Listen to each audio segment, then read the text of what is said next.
I'm Gerry King. I'm a engineer and mixed mastering engineer, tracking engineer, whatever you want to call it, and studio owner of Skylab Studios.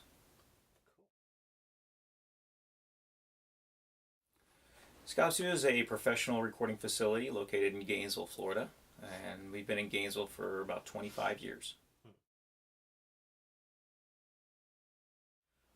I always had an interest in music. Most people do, but I always liked the electronic side of it: speakers, amps, mixing boards, knobs, lights, VU meters. I always had an intrigue with the electronic side of the music process, and I always paid attention to the equipment that was used in making music happen, playback of music.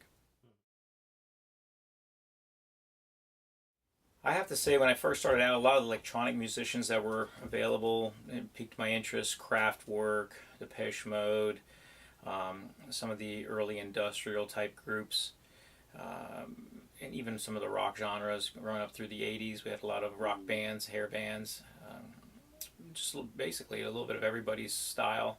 Anything that felt good to me, I just was always drawn to. One of my greatest mentors, Mark Pinsky, who actually owned the facility that I own now. Phenomenal friend and colleague. Really still enjoy talking with him, and he and I have a lot of electronic commonality in our backgrounds as well. So we talk shop quite a bit. Jimmy Starr out of Hideaway Studios in Davie gave me my first break, and I was actually interning and working for him at the age of 15.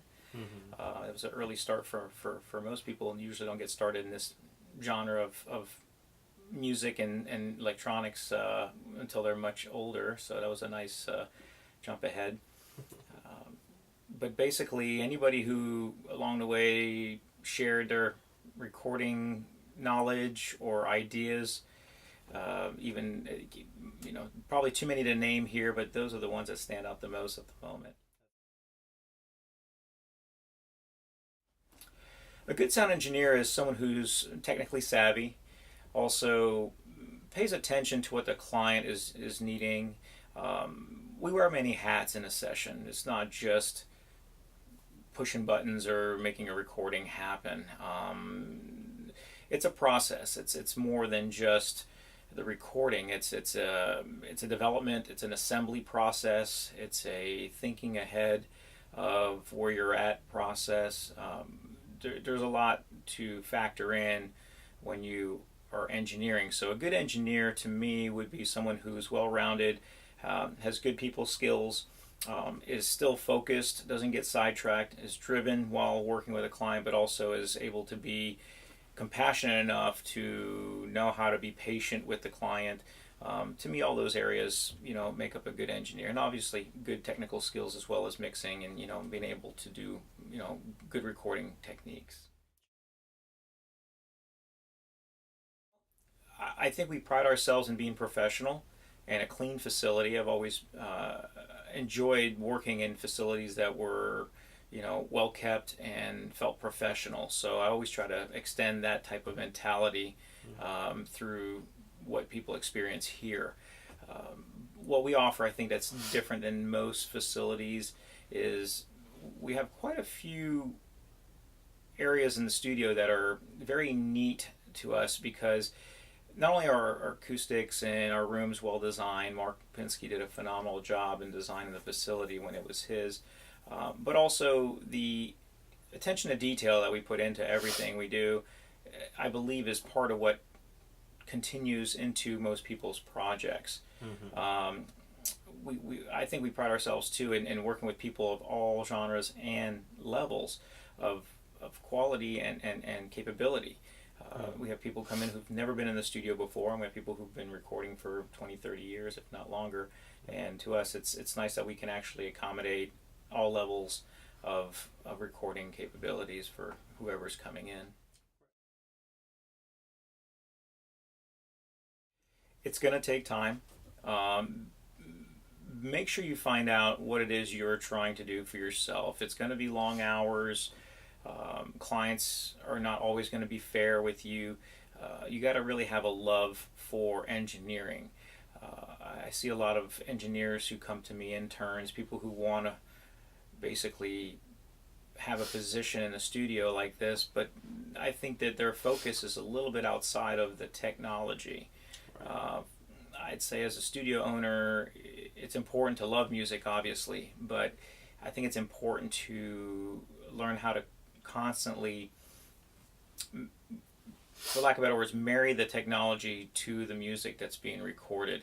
Know your gear, never stop learning, and grow from where you're at. Consistently, focus on what you need and refine your skills, because techniques and styles are always changing, so therefore there's always new ways of doing things. And as technology expands and develops, there are new tools and new skill sets to be learned, but in all, it's basically the same thing. You're focusing on how to basically merge technology with sound making and sound recording. And therefore I'd say never stop learning, but establish yourself and always try and do the best work you can within your ability. Super cool. You'd like to talk about? We're working with a lot of great people right now.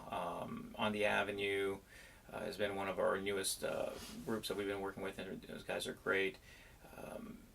We wrap up a lot of projects with local musicians and stuff, probably too many to mention. One of the cool things for us is, since we're kind of a technology-driven studio, we also like making things on our own, and so we're designing new cables for an audio company right now that's really just an outstanding product for musicians to use, and we're testing that right now in the studio with different clients, and basically doing R&D through our recording processes with some great results. And that's kind of exciting for us, because we're helping not only make better music, but we're also, this technology will help other people who have studios on their own make better recordings as well. I'd say for anybody interested in learning this craft, just be patient with yourself and continue to always, seek knowledge from people that are in the same genre as you, but also look outside of those genres as well. And you'll never know what you can learn just because it's an area that may or may not be directly related to what you're doing. There's always techniques and ideas that could spark new ways of thinking for yourself. And I think that's one of the most fascinating and exciting things for me, is every day coming into the studio, I have new clients coming in, as well as clients who have been here for quite a few years, but we always seem to be evolving together at the same time, no matter how long we've been together. It's a constant evolutionary process, and I love that about this industry. And I think if you have a nice open mind and you look at this industry with respect and keep your humbleness, I think you'll go really far in this area.